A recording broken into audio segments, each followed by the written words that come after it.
Welcome to the Season 1 finale of Make Planning Make Sense. I'm Aaron Zimmerman, and I'm a director at Centro, and I'm your host. First, let me start by saying thank you to everybody who has listened to an episode or two, recommended the podcast, and given us feedback through this journey. It's been a lot of fun, a lot of work, and a lot of insight. And we're really excited to keep this experiment going in Season 2 on the 22nd of January. And today we've got a special format, the Season 1 Planifesto. Dun, dun, dun. No, okay. Woo! I'm joined by Centro's Managing Director, Luke Raistrick. Thank you for having me. We've actually gathered this incredible amount of information and insight. If you do recommend only one episode this season, this is the episode to recommend to your friends, to your colleagues, and to your counterparts at that pre-app, because this is the condensed run-through and a little bit of commentary as well. Be sure to give the podcast a follow on your preferred platform and continue the conversation on our media channels, MPMS Podcast, on Instagram, X, and Blue Sky. So the first thing we want to do is just set the scene a little bit. Why is the built environment sector important, and why is it important for the built environment sector to work well? We talk about creating an equitable city, but there is nothing more inequitable than having nowhere to live, really. At least my generation has grown up on the promise that if we do everything right, we will be able to afford our homes. And my daughter's generation will do better than our generation. And I think that social contract is what's at stake here. Look, give young people a break. None of this is helping the younger generation here. I think really the system is failing them. One of the things that needs to be seriously thought about and considered is the cost of not creating affordable housing for people. Preach. Yeah. Even at its simplest in terms of cost of temporary accommodation, let alone the social costs and all the knock-on implications of that. I have a real concern borne out by what we see in the world today, that if you ignore social equity, you do so at your peril. Yeah. And we're seeing that with movements from the far right gaining a lot of power in a lot of places. And if you leave people feeling left behind, and indeed leave them behind, you're not creating the kind of society that can take care of itself. And that, I find, is a seriously worrying and present danger. We do need to be very concerned, especially in communities where there are a great deal of people left behind who feel disenfranchised, quite rightly so, who don't have access to housing and things like that. Things are so far from working, it feels as though, where do you start? But you start at the points that you can fix. If nothing else, it's worth tackling the planning question because it's something that we can solve. Reactions, go. Well, look, I think nobody would disagree with any of those comments that a variety of your guests have put forward in terms of the importance of delivering a built environment that works for everybody and the really important wider social implications of a system that doesn't function properly. Yeah.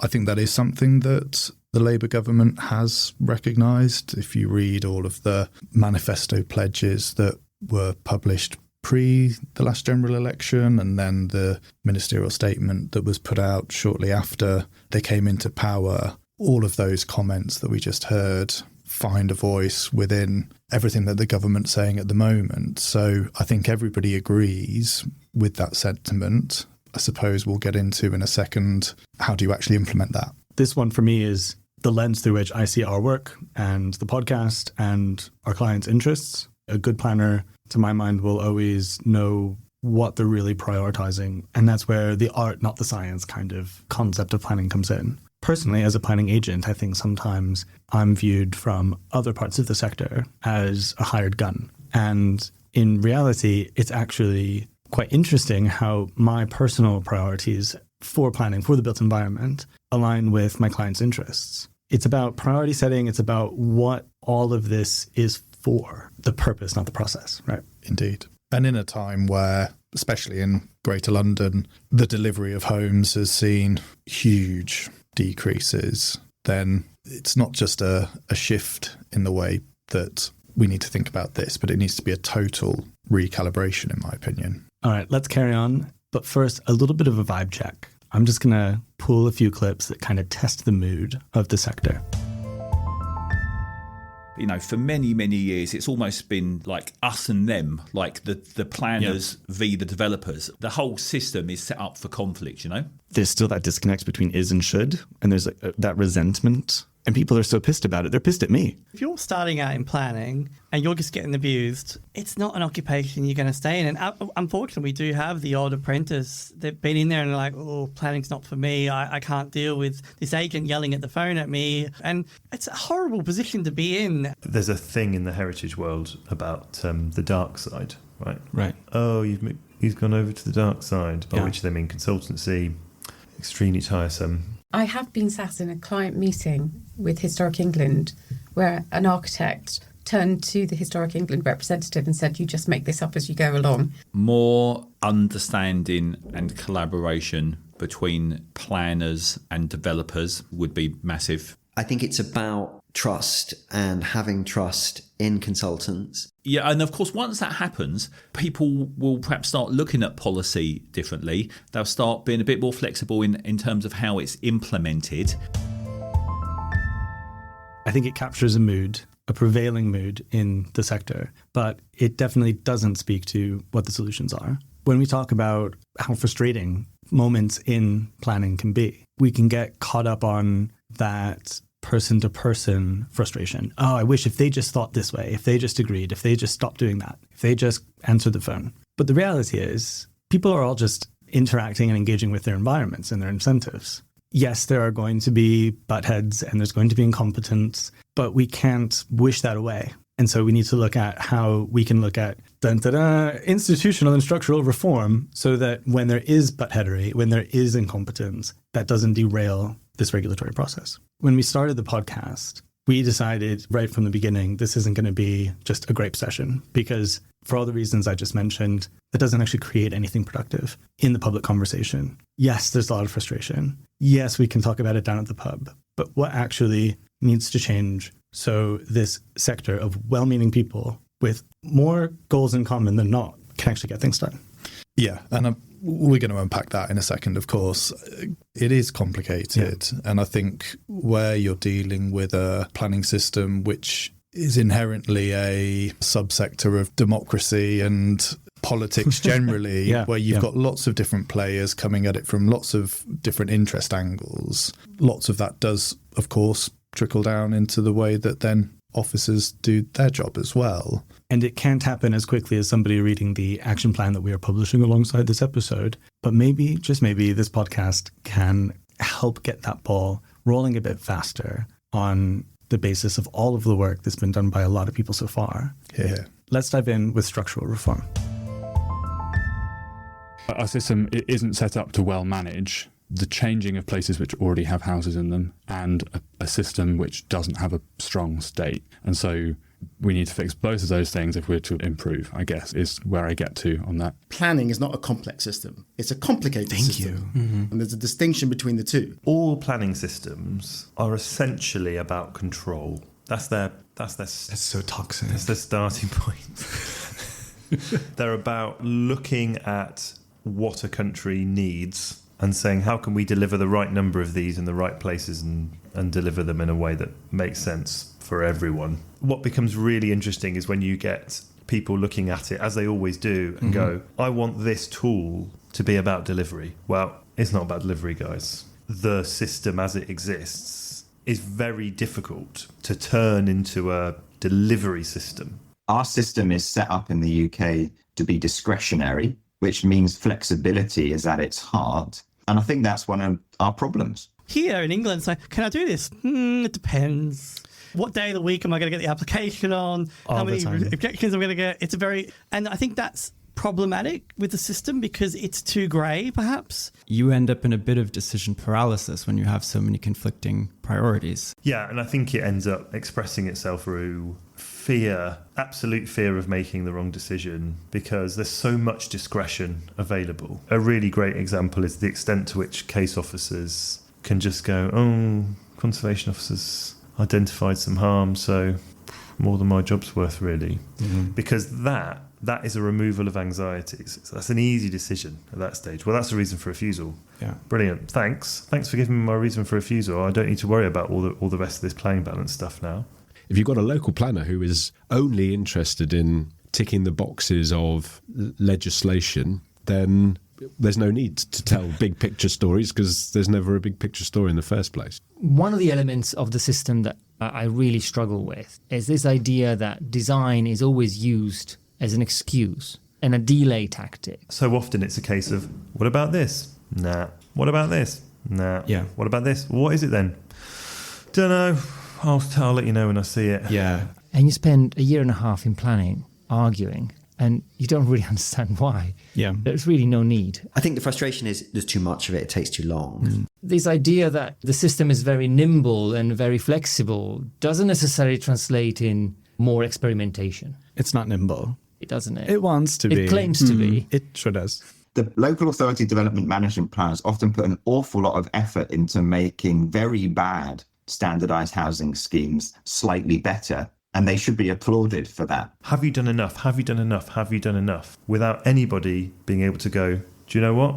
We want things to be delivered rather than perfect. So we think you've done enough. You know, I think in principle, some of these things are good, but they're sort of, the bloat comes from the misuse of them. It comes from this sort of uncoordinated, sort of nonsensical, we do process because we do process approach. And I think that's the bit that needs to stop. That's where you end up spending all your time, is getting over those things that were put in place for the right reasons. Again, they're all the right things, but you end up using a TPO as the excuse for not doing something that actually isn't because people want to protect the tree. It's because it's the only bit of legislation that they can latch onto that will stop that change from happening. I mean, this does come out of our planning system, really, and our legal system, you know, the fact that the planning system is based on common law. So everything is really an argument, isn't it? I mean, yup. The bit that needs to change is legislation, because right at its very base, there is a lot of disconnect between policy and statute. The statute is extremely old and doesn't really make sense anymore. Zoning has its many problems of its own, but it at least allows a local planning authority to establish clearer ground rules about what is acceptable on particular sites. At least for the majority of sites, we should have some clearer rules that you just follow and no questions asked. They stop short of telling you what the building actually needs to look like. And you can actually design the building. I could easily imagine a sort of fast track system for the smaller schemes. All sorts of things can be brought in at the master plan level, not just for a site, but for an area. And that's the point where you could bring in democratic input. Downstream, it's deemed to satisfy or can be checked that it does satisfy. Yeah. And I don't really know why we don't do more site-based master planning. That's really what we should be doing. Discretion exists in all systems. Actually, there's loads of discretion being exercised in other countries. It's just, where is that discretion being exercised? Yeah. And then that means, what do planners spend their time working on? Do they spend their time, what is the right thing to do in this place in a proactive manner, or do they spend their time receiving ideas and then making judgments on those ideas and having every single idea go through a process of political scrutiny? And then we also look at things like development corporations that are sort of evidence that when you need something to actually happen, the only way to do it in the planning system is to kind of circumvent the planning system. I can make the same point about new towns. Well, if that tells you something, then maybe we want to do it beyond just 12 sites where we've decided are super important for some reason. Lots to unpack there. A lot of the criticism is around the very nature of the discretionary system that we have. And I think there was a lot of suggestion there that that would be fixed if we had a more zonal type system. At best, I'm in two minds. At worst, I think I disagree with that. Ooh, we gotta fight.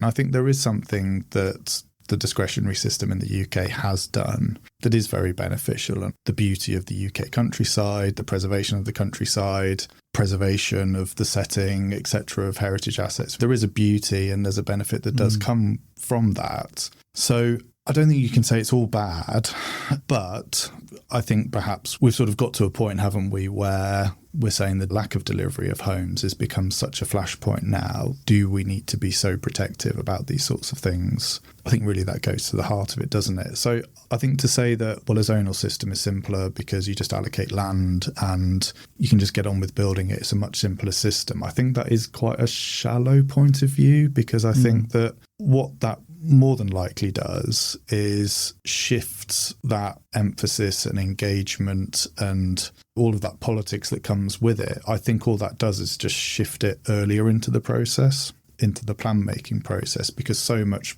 more then becomes at stake at that earlier stage of the process. Whereas with the system we have, yes, there are things at stake at the plan making point of the process, but the system is flexible enough to be able to deal with change should it be required at the decision-making stage. So there's pros and cons, clearly, but I don't think it's as simple as to say zoning's the answer. Far from it. All right, we're not going to fight, actually, because I agree with that point, and I really appreciate as well what Maurice Lange from Centre for Cities was saying, which is that discretion can exist in a more predictable system, and a discretionary system can accommodate more predictability. And I think we'll get into a lot of the details of how the system that we have could be amended to be more predictable. And productive. Yeah, exactly. So one of the other things that emerged for me was this discussion of fear about making the wrong decision and the way that discretion could be misused, where officers are going through the process with an overabundance of caution about things like JR risk. And I think that that's a challenge in how we really make sure that decision makers feel empowered. And is it fear of legal challenge, or is it fear of the embarrassment of something materialising that wasn't well enough controlled in the planning process in the first place? Yeah, I think that's also a serious issue. I think we see that in the ever sort of increasing bloat of development plans. But it also touches on this really interesting phenomenon in planning where the sector seems to get in front of itself in terms of what planning feels like it's able to control and what planning, frankly, isn't able to control, like the use of a public space, right? Which side of the sink the dish draining tray is on. These things that just, yes, can be annoying for people when they move in. But you're saying that if there's a finite officer resource available, deploy that resource as productively as possible.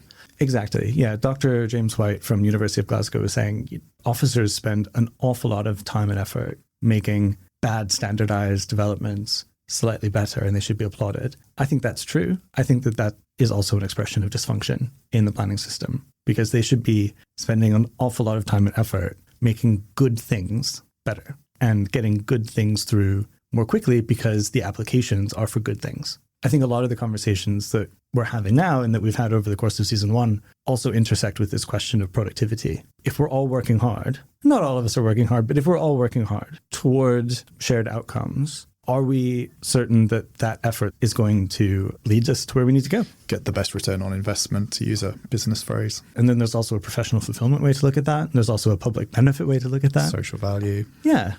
I think people tend to want to get stuff done. Yes. I think that's fair, right? Yep. I mean, that could be a whole theme unto itself, right? But yeah, let's set aside any simplistic comparisons, discretionary versus zonal. I don't think that's right. But we have to bear in mind that where we are isn't doing what we need it to do. So yes, discretionary system can be okay. Yes, flexibility is good, but is it more permissive? Is it more creative? Is it more productive? Is it more inventive? Is it more efficient? Or is it more equitable? I don't think so. It doesn't seem to be. And the previous government did start to think about that, didn't they? And quite quickly pulled away from a zonal type system for political reasons. So it's, not without its challenges, that's for sure. Yeah, absolutely. And, I think of any political stripe, nobody in the industry was grossed out by the LURA. I don't think that putting more civic participation earlier in the process and less politics at the end of the process was considered to be a bad idea. I don't think that design codes are bad ideas at all. The examples that I've seen are probably still a bit too overwrought, but it's a good thing, Just talk to me about predominant materials, talk to me about window reveals, and then maybe we loosen our grip a little bit after we decide these key threads. We'll see what happens. No, I can definitely see your point of view. I don't think I'm quite in the same place as you, but I can definitely see. Tell me more, unpack this. We got all this. I think there's always unforeseen consequences with this idea. Well, there's just a simpler system, and in theory, I think the idea behind the zonal system is it's a simpler system, which is not what I'm advocating for. You're talking about something in between, aren't you? Yeah. Yeah. I mean, I don't mind the proportion or how hybrid it is, but there's too much discretion, and where we are with that paralyzes decision making. It clouds the ability to prioritize our priorities. It forces decision makers to make these sort of incomparable comparisons, and it also lets the perfect become the enemy of the deliverable. No, I definitely hear you on that last point. I guess my question back to you is, do you need such fundamental reform to achieve the outcomes that we want to achieve? It's a good question. I don't think that we necessarily need to strike Section 38.6, for example. Maybe it's about clarifying what the roles of local plans are, which again, then Secretary Gove was trying to do as well. It's politically fraught, but there are some things just like establishing an industry consensus on what the priorities are amongst our priorities. That would be really helpful. Positively stating what is not planning and avoiding these kinds of mission creep, good intention kind of things. You're just saying, couldn't that be regulated in a different way outside of the planning system? Well, I've been putting a lot of hope on the NDMPs to scope out things, right? And one of my sort of previous pet peeves they have acknowledged, they said, if it's building regs, just leave it alone. Stop making policy about building regs. Except for 105 liters of water per person per day, which is particularly funny because like building regs just tell people to not use like high flow shower heads. Like what the fuck are we doing here? Just go to B&Q and get yourself a high flow power shower. I think that the NDMPs, now that they're not statutory, that's a disappointment because the MPPF was not statutory and it just didn't do what it said it was doing. It just didn't do it. Like housing numbers were not met. So will this new approach have more teeth? Maybe with some legal tap dancery where the MPPF as amended states that it has put its foot in the door of having some kind of primacy over the development plan. But that's tricky, Can a material consideration crown itself king? I'm not sure. Not under the current statutory regime we have. No, I think that for me, the disappointment with NDMPs not being statutory is what that would have done on topics such as greenbelt and heritage and sustainability, possibly. The disappointment is that we could have cut out so many unnecessary pages of local plans that simply repeat what's in national policy. I was looking through a draft local plan just before Christmas. 700 pages. Damn. 700 pages. Yeah. I mean, at least, 50 of those could have been removed if there was just some acceptance that we can be standardized on things like greenbelt, heritage, etc., etc., etc. Yeah. So we mentioned policymaking as one of these key ways that the planning system itself, as it's designed, as it's currently written in statute, could be improved. So let's dive into a few things that industry leaders have said on the podcast about policymaking. Nobody wants a world in which if there's harm to heritage assets, then nothing happens. But it's the world we live in because everything then works back from there. It's kind of broken how much weight has ended up being given to a single issue. I do think MPPF wording is really unhelpful because what we find is that decision makers talk about harm, less than substantial or substantial, whereas actually planning practice guidance contemplates you can have no harm. It forces you into a way of thinking that's about harm and benefit. Yeah. It puts a lot of people into change is likely to be bad mode. As a heritage person, I'm so fed up of people wanting to develop Georgian houses. What, you're going to dress up as a Georgian as well and wear your Georgian clothes walking around your Georgian estate? I mean, it doesn't fill me with pride or anything. I'm thinking this is ridiculous. But then, I don't know, the developers say, but people like living in Georgian houses. And it's like, they've never experienced a 21st century house. That never happens. The first thing that I would do is sort out this non-designated heritage asset stuff, which is niche. Oh, okay. Tell me about comfortably the biggest issue. Anything can be a non-designated heritage asset. It's created yet another weaponized bit of the planning system. I think for me, what I would probably like to do is to get to a point where you say, right, we're going to have a grade 3, or we're going to have a nationally led criteria for non-designated heritage assets. The answer has to be that there's clarity around it. It's like anything, isn't it, in life, right? The harder you make it to do something, the less of that something will get done. You know, we've just done a planning application for a hotel conversion, and there were 15 consultants involved. And I guess I would simply ask why. What is the reason for it? I honestly don't understand. For any given application, it doesn't matter how small and how simple, it's staggering. Why are we doing this? And then you get the results back, and then obviously they're meaningless. You've had to do that because without that, they're not accepting the application. We're starting from scratch every single time. Yeah, they're all so different, all the local authorities. You think that they would all kind of work to a similar kind of structure, but they don't. Yeah. When Islington puts a condition, it's saying, we don't think the regs are good enough, so we're going to put something on to supplement that. In my opinion, you don't need to supplement that. If the regs are wrong, the regs are wrong. To build in London, to comply with all the various standards, all the different disciplines, is almost impossible. We'll never always hit the guide if we want to build to any sensible height in the areas we can build in London. Whoever wrote the guidance for the bike space standards got it a little bit wrong. What maybe was valid when you put in a planning application might not be anymore by the time it completes. Society changes, and also maybe what a social value will change over time. There are like best laid plans that might not always work out, but you have to know that it is mobile. It is a thing that changes.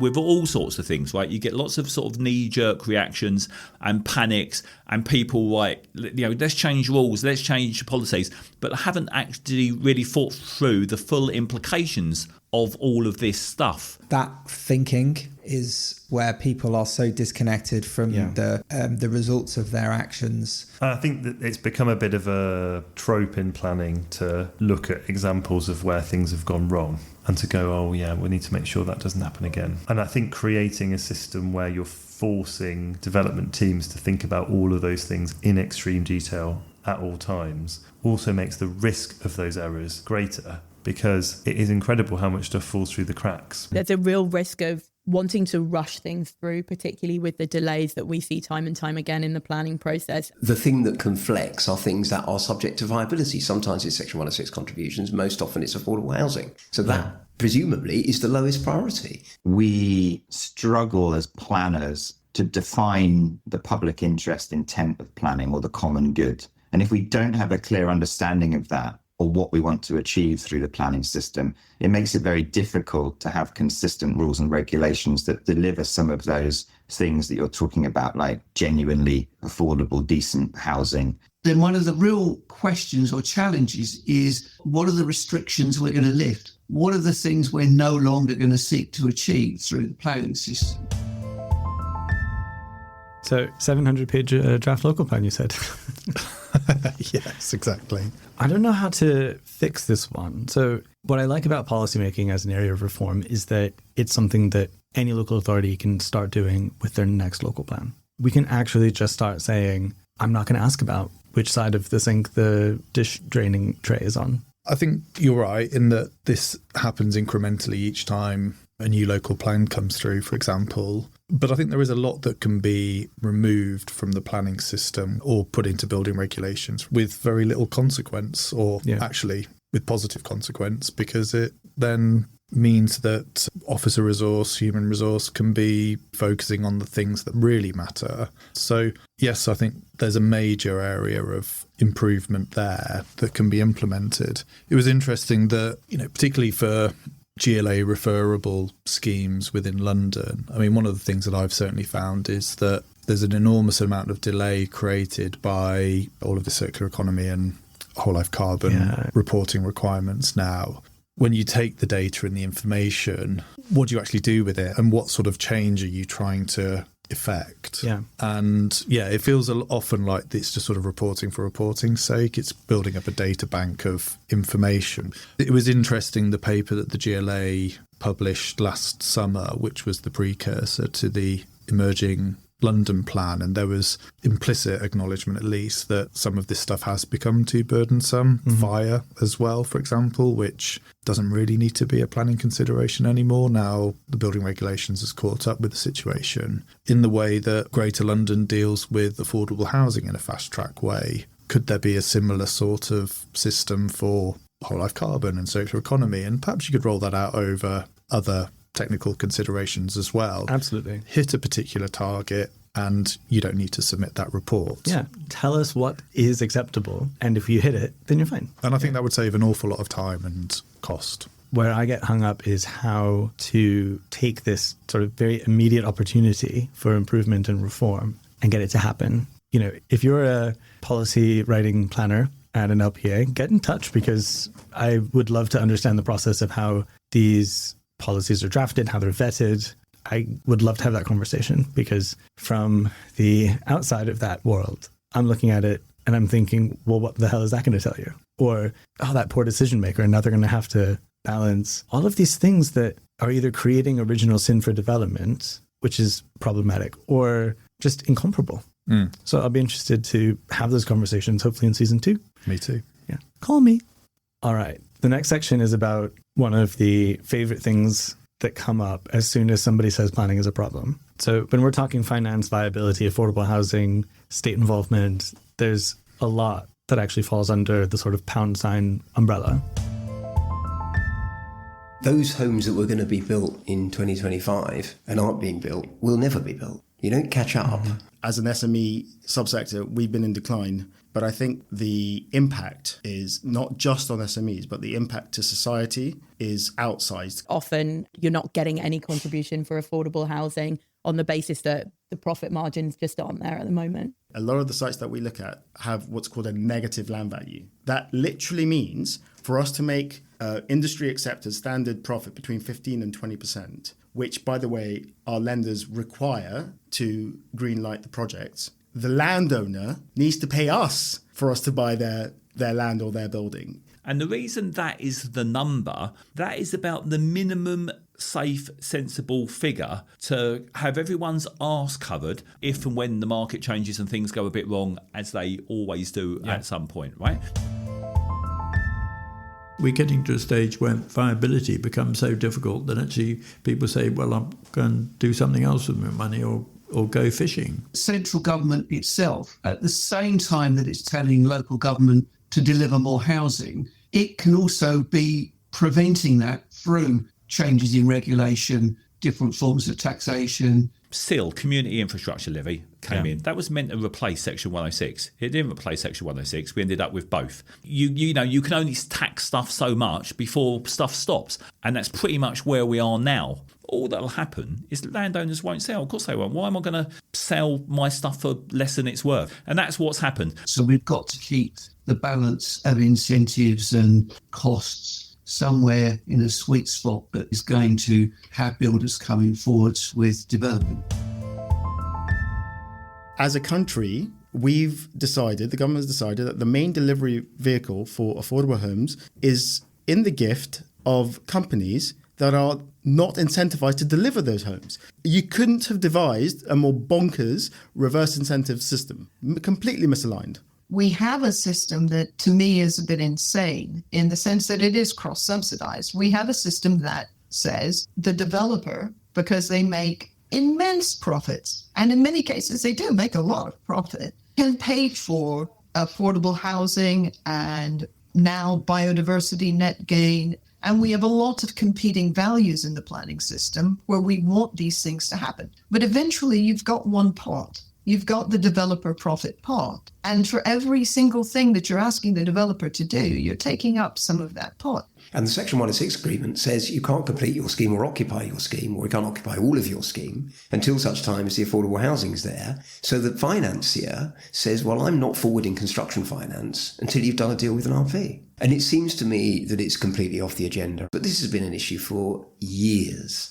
I mean, it's particularly bad. It's just getting worse. Now, because the Section 106 regime already subsidises, the developer is subsidising affordable housing, you, by definition, wouldn't have to provide £250,000 of grant for each unit to turn a 106 unit into a deliverable unit rather than a non-deliverable unit. If you let the market just do what the market does, you get levels of affordability that we currently have. We need massive subsidy. Yeah.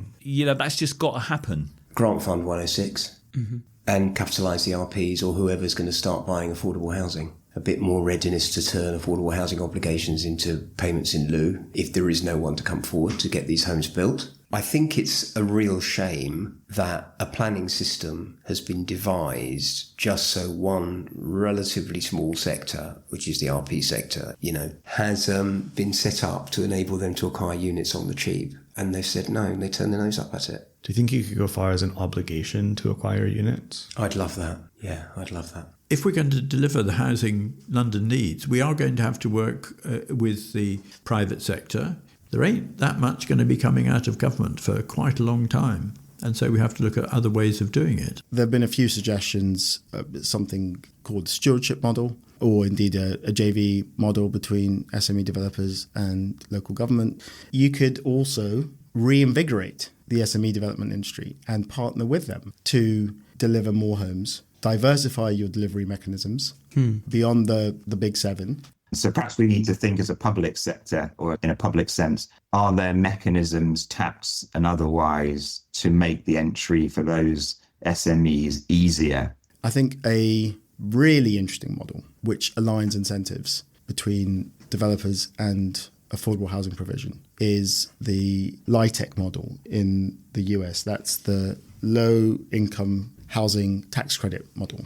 These developers built a whole host of affordable homes by choice because they were incentivized to do it. Yeah. The bodies and the players exist. The Treasury could issue those credits, Homes England or the GLA could allocate them, corporations would buy them, and housing associations or for-profit RPs and SME developers could deliver them. The players are there, but the playbook isn't. As a nation, we don't want to have more taxation, obviously. We don't like the idea of paying funds towards housing necessarily. But by the back door, with the rising housing prices, we're doing it anyway. We're paying extra tax, if you will, every time we move homes. Or moreover, when our children want to move out of homes and we discover that our 40-year-old son will still be living with us. It's something that we pay for as a society. We just don't feel it as a tax. I would have no problem with some of my tax revenue that I pay to HMRC going to building homes at a loss for the public interest. I'd agree. I would completely agree. But that would be a massively brave step for everybody to get behind, for the government to get behind. I think it's crying out for it. It really is. So I think there is a need for a greater boldness on the part of central government to provision the things that we need. The biggest building boom this country's ever had, the interwar period, loads of housing got built, all still standing today, and it's not all crap and it's not all in the wrong place. Between those two world wars, you have a massive house building taking place. But what you also have, you've got the massive expansion of the underground system. You have local authorities who are managing the sort of drainage on new sites, preparing sites for schools. There was a kind of a general preparedness of the state to put in place the things we need. Somehow we look rather timid these days compared to then. It can be done in a market-based system, and the Dutch can do it. That the public sector in Holland and in the wider Netherlands does have a stronger role to play in land assembly and the preparation of land than we like to do. We have a tendency here, I think, to let the market make those choices. And I think that's a big challenge for us. There's that old adage, everything is planning, right? But not everything can be planning. If that washes back and it's like planning needs to fix the systemic under-delivery of road mental maintenance. Health services. Mental health services. Youth facilities, deprivation, all of these I was just things. going to say road maintenance, but Well, it is. If development is the only way you're going to get that change, and all of the upgrades have to be related and proportionate to development contribution to that development, then where development is not happening, where's that money coming from? Where's that funding? Where's that overview? Actually, probably what we need to do is push back on that and say, yeah, look, we want to change this. We want to change this, but no amount of street lighting is going to fix some of these problems, and it needs to stop being put on our responsibility. Is that actually making it materially safer, or is that just sort of generating false senses of security, ticking boxes and saying, well, we did something? And I agree, we need to do something. It's fighting some sort of forest fires with buckets, and it's like, but hold on, we used to have a fire brigade for that. Where are they? Keen for your first thoughts. Yes. Yes, next segment, please. It's a lot, isn't it? Yeah. And look, I think the UK has found itself in a situation where it just isn't particularly viable to develop, and where so much reliance is placed on the private sector to deliver homes. And as many of those guests explained, if that development is going to make a loss, then it just won't happen. It's as simple as that. And it seems to me that this answer is a simple one conceptually, but it's got to be the job of the state to be more involved in house building if you don't want to be negatively influenced by market forces. Yeah. And when you're dealing with something as important as housing that delivers such an important basic need, the state needs to be building more homes. Now, how that happens in reality is obviously a much bigger question, and the skills that are required to be able to do that and the structural change that would have to happen, that's a different question altogether. But I think the starting point is, yes, the state has to build more homes. It just has to. Yeah, I completely agree. And I'm always a little bit flustered when the Chancellor of the Exchequer stands up with their budget and then they turn their pockets inside out and they say, oh, there's no money. Like, the UK is not the wealthiest nation on earth. It is a wealthy nation. And they say, oh, but my pockets are empty. I don't buy it. Well, and also, one way or another, they are finding the money at the moment to house people in hotels and in temporary accommodation, which we all know is far more expensive than providing somebody with a permanent home. And obviously that is putting a lot of local authorities in financial distress, so it's not sustainable. But, surely that money can be redirected. The money that's being spent on temporary accommodation can be redirected towards the delivery of permanent homes. And of course, there's going to have to be a sort of a bridge mechanism to make sure that people are sheltered, which is a human right and a good thing in the meantime. But I think you're right that there is a sort of a larger point that the money that does need to be spent now is not money spent wisely all the time, even if we're only talking about within our sector. Agreed. And I think Dr. Nancy Holman at the LSE made this really good point as well, that everybody balks at taxes, but if we were to think about the costs on the society, we're paying that money anyway in very high housing costs. That additional financial burden on the economy, on the society, isn't even going to a productive social benefit like the provision of social rented homes. It's just going to interest payments or to landlords. But I would rather my contribution to society be to the delivery of social rented homes rather than somebody else's passive income. Of course. Yeah, of course. Yeah, we're not political on this podcast, but I don't think that even we said anything political, to be honest. I think it's just what are we doing here?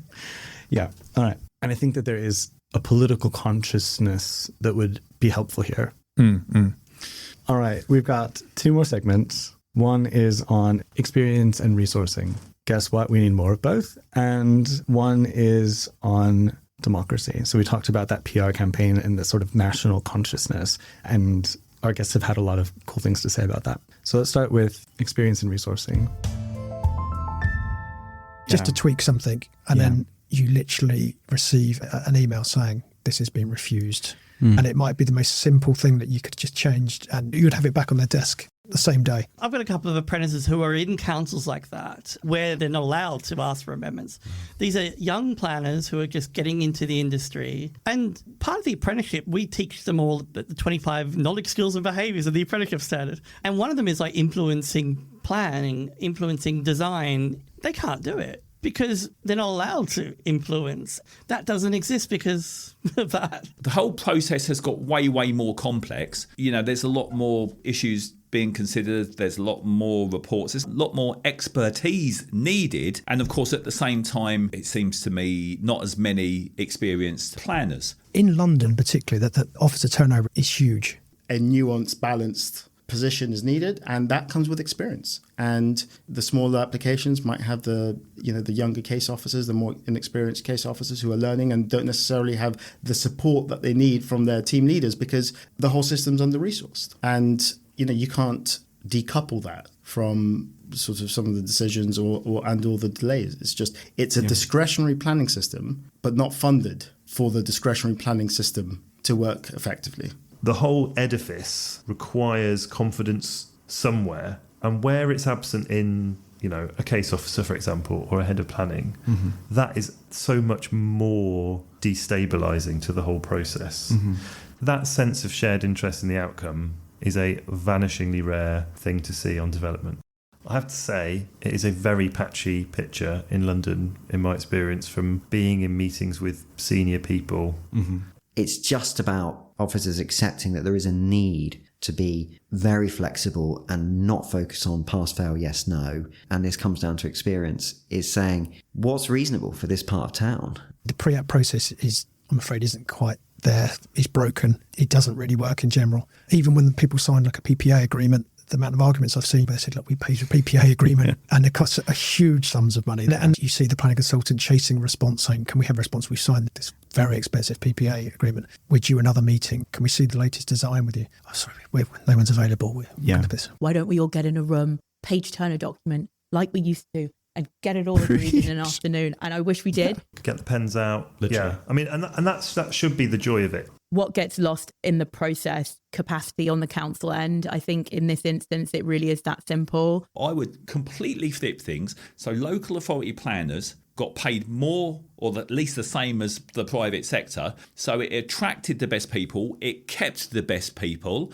I mean, when I started in England, those were the good old days of the planning delivery grants. If you met your targets, you got more money from the government. So I think that's sort of half the problem, that there actually isn't this sort of mechanism at a sort of more a master planning level to sort of join some of these dots. There needs to be somebody who says, well, like more of these strategic level officers, to be honest. I think let's give them back that resource, because they were really good, because you could go to them and say, hey, we're doing a development here. We're obviously going to speak to your planning officer. We're obviously going to speak to your highways officer. Anything we should be aware of? And they'll be like, yeah, there's this scheme coming forward, or we've actually got funding for that, but we're looking for this, or could you tie into that bit? And you'd be like, right, great, fine. I actually now understand the position and where the expectation sits. I understand the level of the work that's been done and is now expected, and I'm not repeating what next door has done. So I'm actually adding something of benefit rather than just doing work that's already been done. First of all, writing a report that nobody really wants to read and wasting somebody else's time on top of that, and then actually producing an outcome that it was already sort of effectively pre-programmed by somebody else. So, I think one of the main things that comes out of this section for me is that when we say planning departments are underfunded, we don't just mean there are too few people. We mean that there are too few people who are mid-career, who are later in their career, who are available, who have the resources time-wise to work with their junior colleagues to have their back in exercising their insanely broad discretionary power. And so experience comes with confidence, experience comes with the vision of leadership. I'm seeing this sort of like intergenerational collapse and that inability for the public sector to pass on institutional knowledge.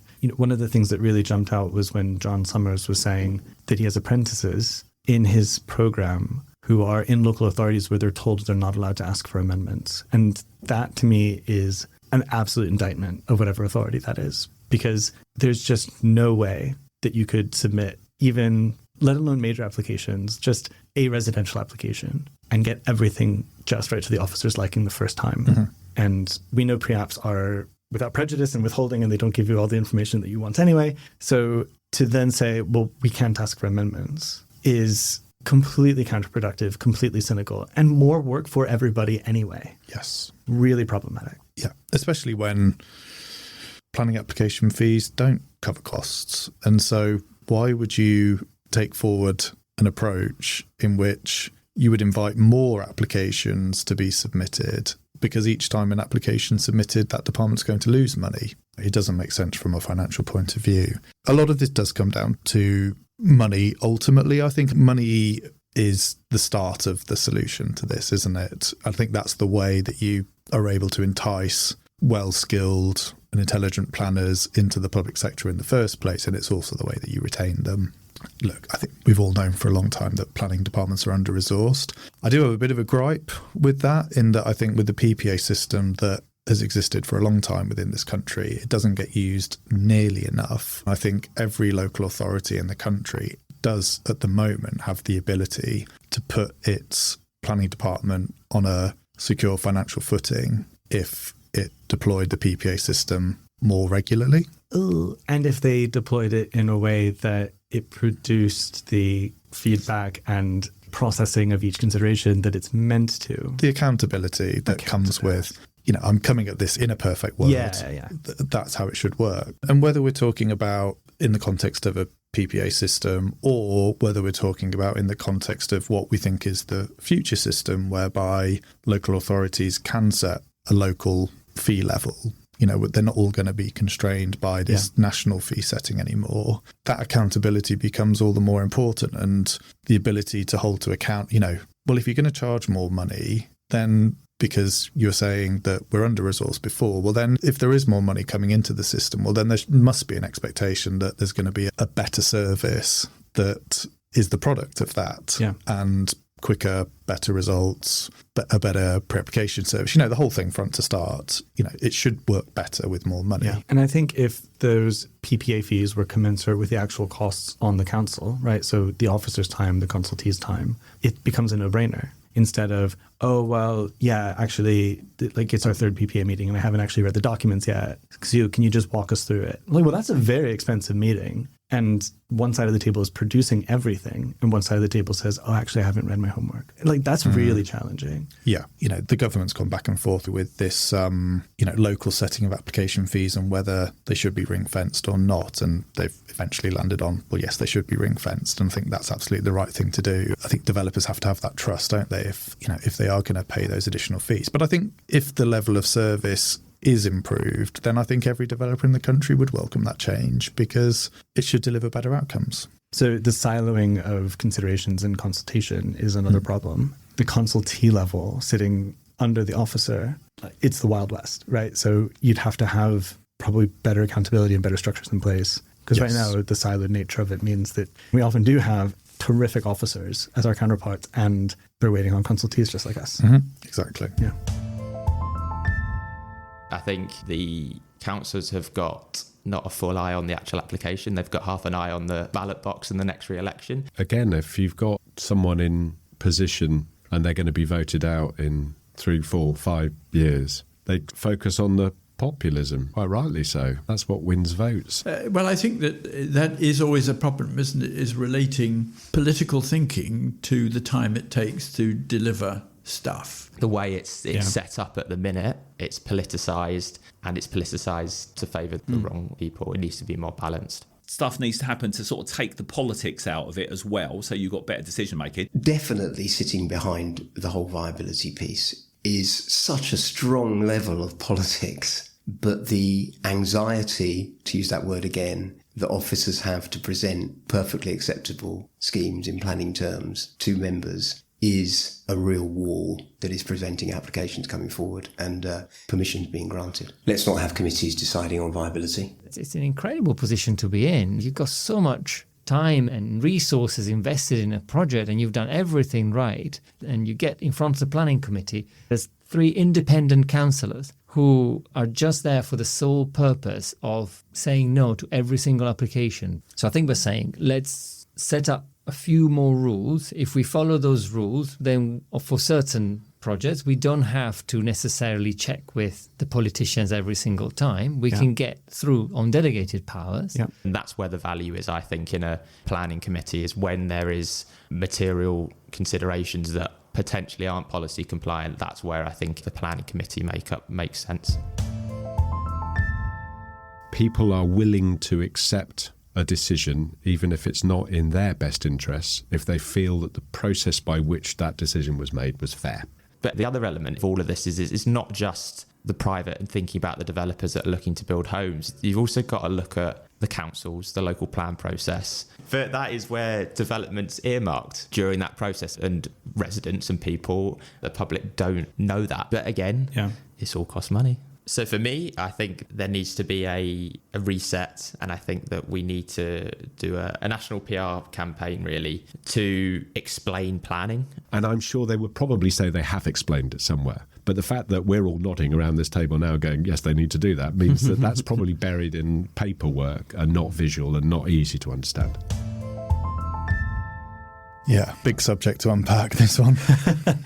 I think we've all got pretty gory committee stories. It is extraordinary how weaponized committee votes can be. No, it is. I mean, look, I think democracy has its pros and cons like anything else. We know we're already moving to a decision-making system that is going to, on the most part, remove a lot of that politics through a national scheme of delegation. Yeah. Don't quite know what the details are yet of that. You're unimpressed by the national scheme of delegation, it sounds? I think that less will be delegated than we'd want to see. Yeah, the devil's going to be in the details for sure. Yeah. But I think coming on to what was being spoken about there in terms of house building being a national imperative and, harking back to the interwar period and to a degree the post-Second War period as well, when new towns were being built. Mm-hmm. And I think it's probably much easier, isn't it, in those times to say, or it's much more obvious in those times, especially after the Second World War, to say, well, hundreds of thousands of homes have been literally destroyed. But are we getting to a point now where, there's just realisation about the need to do something? And we're sort of getting to a point where perhaps the nation will feel like everybody has to pull together in the same direction to make this happen. So if the ever-worsening housing crisis from the post-war period to today, and all of the changes through the 1980s and the ideological sort of shift in the role of the state lead to this moment where the rubber band is so tightly stretched that there's a lot of stored up energy in there, and we're about to zoom into the future, I'm ready. Yeah. And I think a lot of the narrative coming out of the current government, within its manifesto and Planifesto, sort of build, baby, build, and all these sort of, silly coined phrases. Yeah.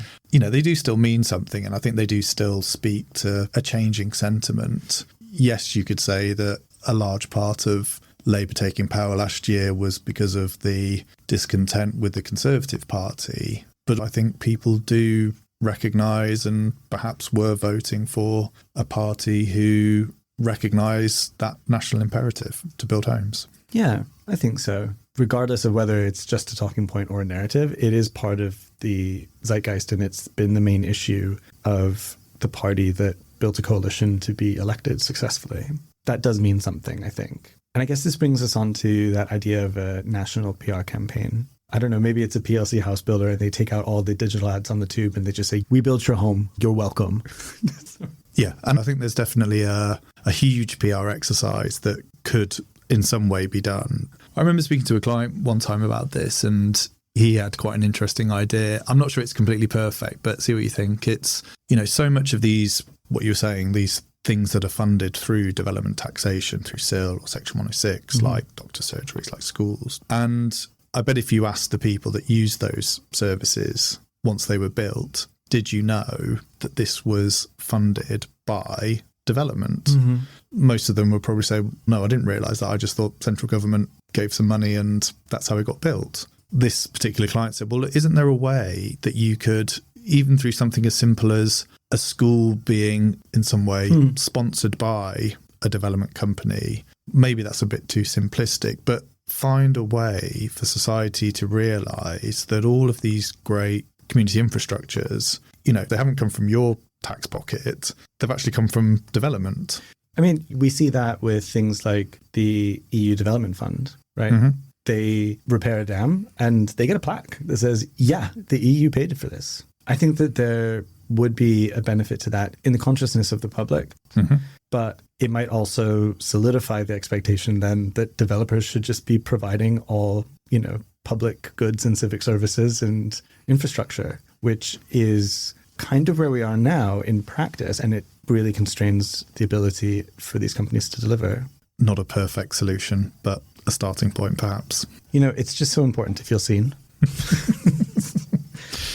You need a vlog, Aaron. I need a podcast. Speaking of national campaigns, though, the RTPI launched a national PR campaign of its own this year. Mm-hmm. What are your thoughts on that campaign? It's the first I've heard of it. Yeah.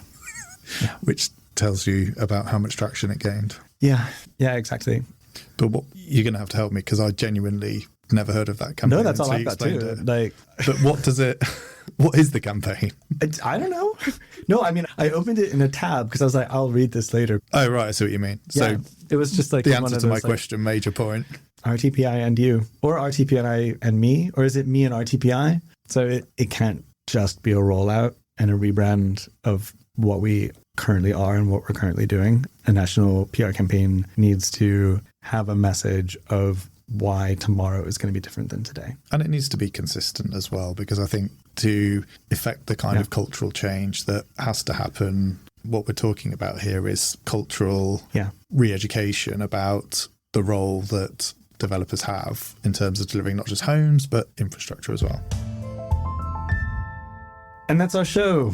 If we had you on as a guest this season and did not get to use one of the clips in this episode, I apologize. Thank you so much to everybody who participated in season 1. Thank you again to everybody who listened. I only wish that this episode could include all of the bombshell moments that season 1 included. So if anything piqued your interest, definitely go back. You can look up the different themes or guests in the descriptions. And Luke Raistrick, Managing Director at Centro, colleague, fellow thought leader, thank you for joining us today for the season 1 finale, the Planifesto. Thank you for having me. I hope I did it justice.